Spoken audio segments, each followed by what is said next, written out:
बिस्मिल्लाहिर्रहमानिर्रहीम। अस्सलाम वालेकुम।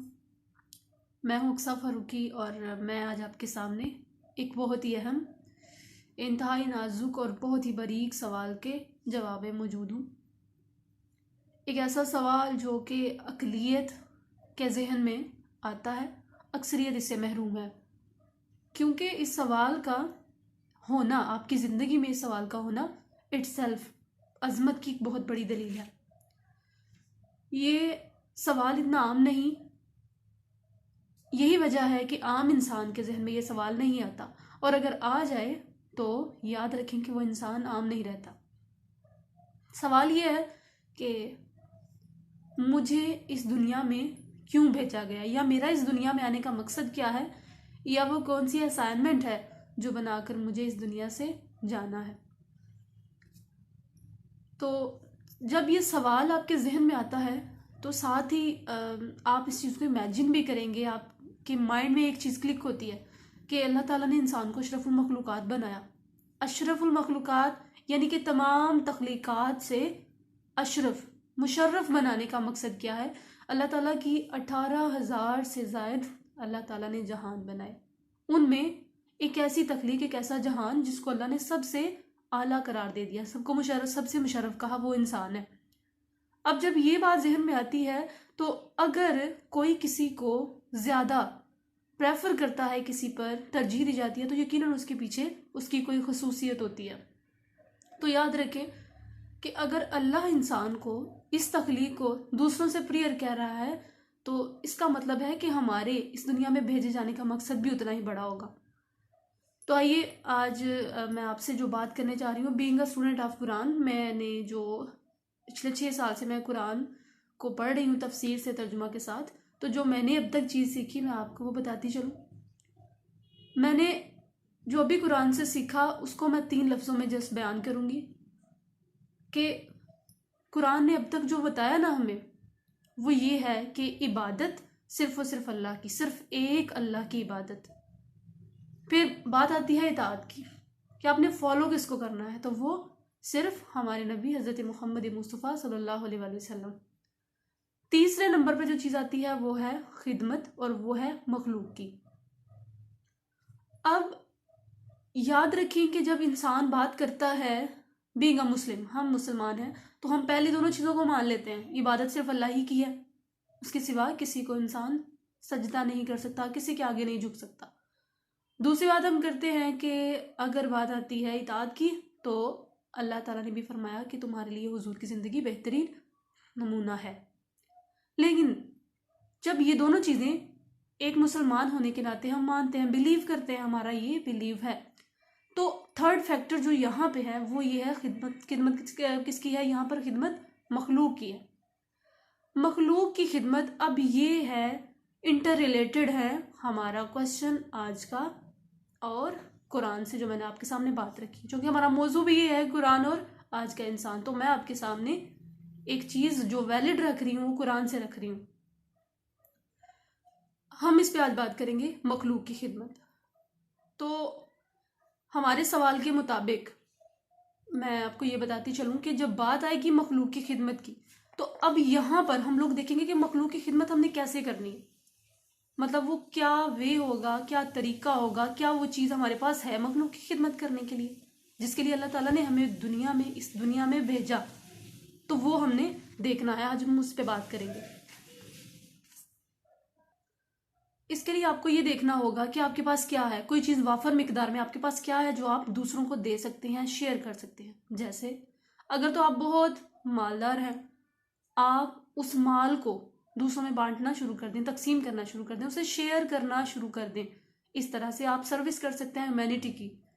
सेकंड पे, अगर आपके पास, मैं कहती हूँ, कोई आपका टैलेंट है, कोई भी ऐसा मत कभी सोचें कि आपके पास कुछ नहीं है, आप किसी तरह से भी नहीं कर सकते।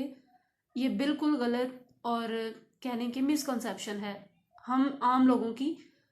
हर इंसान को, हर इंसान के पास अल्लाह ताला ने कुछ ना कुछ ऐसा रखा है, कोई ना कोई ऐसी उसे खूबी से नवाजा है जिससे वो मखलूक की खिदमत कर सकता है।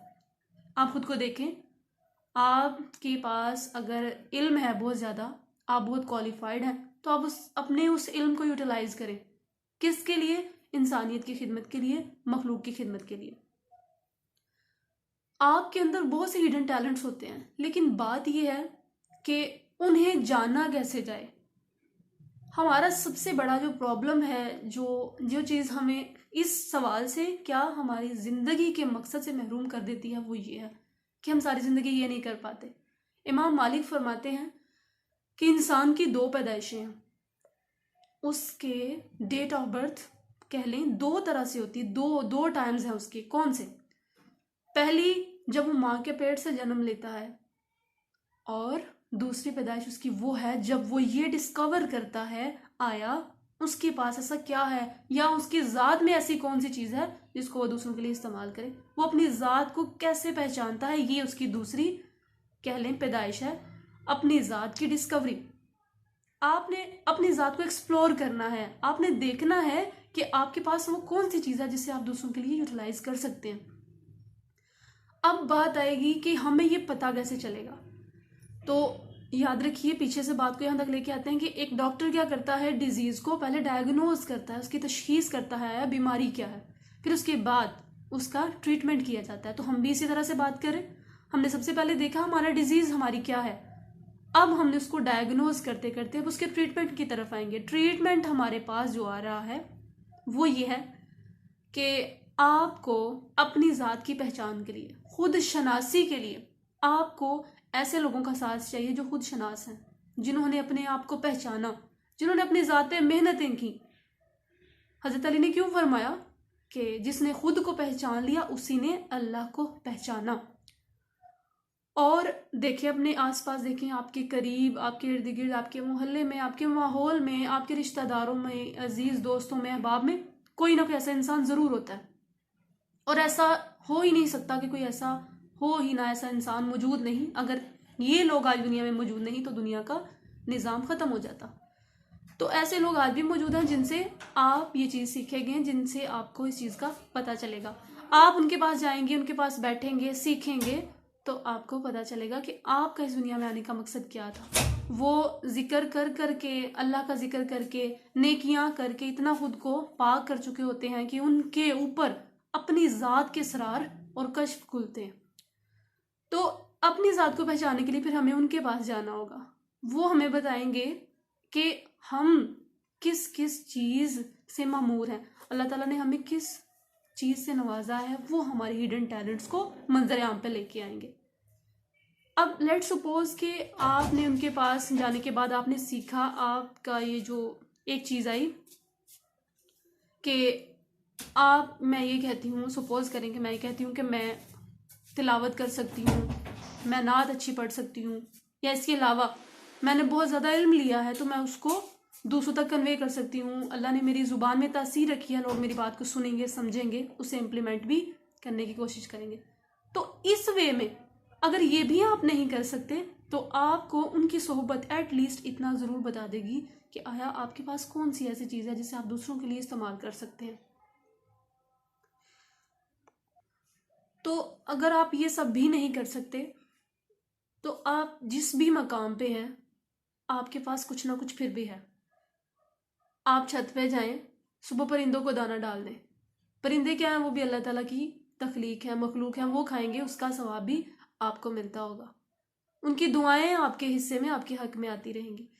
तो ये कभी डिसअपॉइंट नहीं होना चाहिए इस चीज़ को सोचते हुए कि मैं कुछ भी नहीं कर सकता, मैं कुछ भी नहीं कर सकती। नहीं, आप कभी भी यूज़लेस नहीं होते।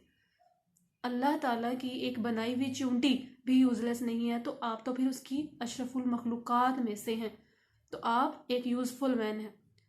तो हमारे इस सवाल का जवाब आज जो हमें समझ में आया वो इतना है कि हमें अपनी ज़ात को सबसे पहले एक्सप्लोर करना है, जिसे आप सेल्फ एक्चुअलाइजेशन कहते हैं।